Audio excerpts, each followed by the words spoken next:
Well, the recent talk of the town is the GST rate cut, but not everyone is talking about one technical aspect which changes everything. The input tax credit on a few products is not being allowed by the government. Well, what is that input tax credit? Let's say you're a manufacturer, you procure raw materials, you pay a GST on it. Let's say you pay 100 rupees of GST on your raw materials.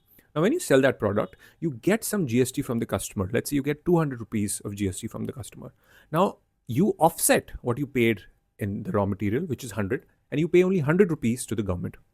Now, what the government has done in a few categories, let's say accommodation, beauty and wellness, and economic transport, and a few other areas, that they have denied the input tax credit to manufacturers. So, what that does is that the 100 rupees which a manufacturer paid for raw material is part of the cost now.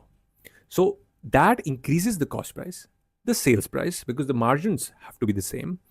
And that just derails the entire purpose of decreasing the GST rate cuts because the manufacturers will increase the prices and you won't notice the difference.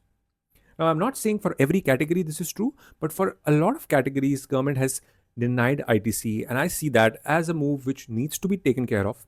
And in due course of time, I expect some clarification from the government, especially in the insurance sector where the GST has been removed.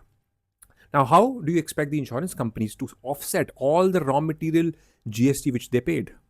Although it's a service industry, because they would have some GST, right? So that makes it possible that the premiums might increase rather than you getting the benefit of lower GST.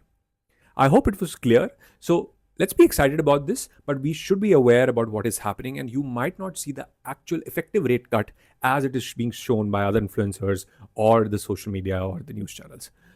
This was episode 7 of Finance with GG. Stay tuned for more.